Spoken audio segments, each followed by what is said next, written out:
there's a law that the United States government made just recently, June 1st, in which they say everybody who comes back to the United States has to have either a U.S. passport or a driver's license which has a new kind of code embedded in it. But I don't have either.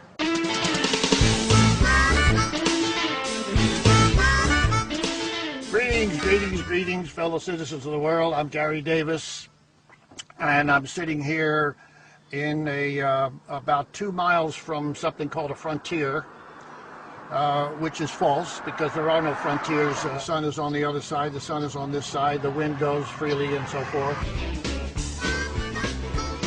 I was in Europe flying a B-17 in World War II. I figured it out that I didn't want to play that game anymore. Along came the bombing of Hiroshima and Nagasaki, and I said, that's it. We can't afford war. I'm not a national citizen. I'm stateless. I gave up being a national citizen when I was 26 years old. I'm a legitimate world citizen, as I hope you are. And what does that mean? It means that you have the right to claim your own political allegiance in this world. It's one world we live in, whether you like it or not. And you're a human being. You come out of your mother's womb into the world. And this idea of nation states is totally dysfunctional. It's a carryover from another age. Prevents us from recognizing ourselves legally as world citizens. But what they did was, in 1948, they came out with the Universal Declaration of Human Rights. And that declaration says all human beings are born free and equal in dignity and rights. And they're endowed with reason and conscience and should act towards one another as a spirit of brotherhood.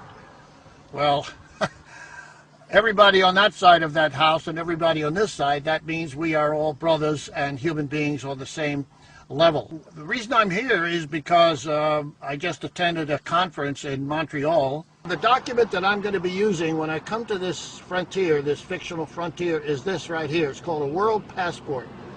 And it's based upon an article in the Universal Declaration of Human Rights. That article says everyone has the right to leave any country, including his own, and to return to his country. It's a very interesting word, country, because it's not state, it's not nation. Country, what's a country? Tom Paine said, my country is the world. This passport is going to be presented to these guys on the frontier, these Homeland Security guys, as I've done many times in the past. I live in South Burlington, Vermont, right next to the airport. So what are they going to do with me? Well, they might say, Gary, we're going to parole you into the United States. I say, no, you're not. I don't admit to being a parolee. A parolee means that you're a criminal. You've been paroled out of prison. Well, Canada's not a prison, and I'm not a criminal, so what else have you got? They haven't got anything else. They cannot send me back here because I won't go back. And they can't put me in prison because there's nothing, what have I done? There's no crime here. I'm not in the United States. And they know I live in South Burlington, Vermont. I have a house there, etc. So they say, well, we got to let you go, which is very, very interesting because that means that I'm not in their book. They can make their laws, restriction, and yet as a legitimate world citizen, I'm not within that framework, etc. And that's the same for you too. But you have to claim to be world citizens. And that claim is your legitimate right. You have the right to identify yourself in this world. And that's what you really are. This is the whole way of making peace, because we make peace between ourselves. Nations can't make peace with each other. Nations are divisive. Nations pretend that there's international law and so forth, but they perpetuate a condition which is anarchic. So we're going up here. We'll continue this tape and show you what happened after we get through this frontier, because there's nothing they can do about me and the World Passport because I'm just not in their book.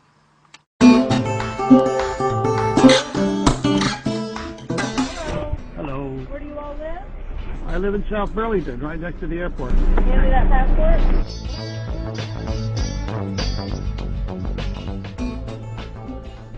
What else you got for ID besides this? Oh, driver's license. You got a passport?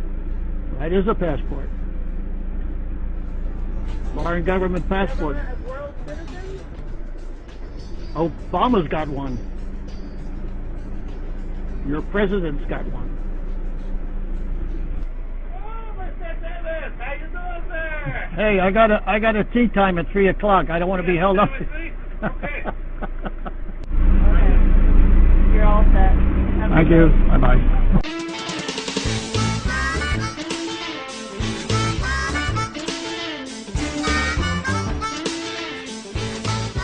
I got through with no other ID than the world passport. It all took about 2 minutes, and then it was finished. And she said, "Okay," handed the passports back and says, "You're okay." They just passed a new travel initiative on June 1st, and we were wondering whether that would have any effect on the efficacy of the world passport. Not only did it not have any effect, but it's the first time that I haven't been called in to the office for them to to go to their computer and make some kind of notation.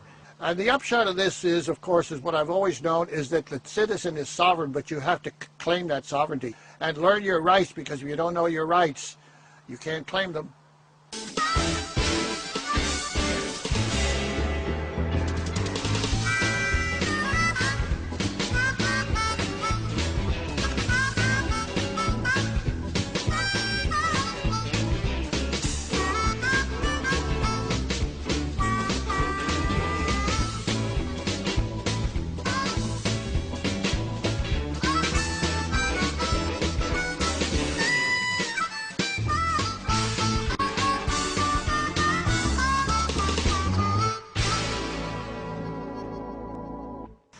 So this is the reality. The reality is that the world is one, and this passport represents one world.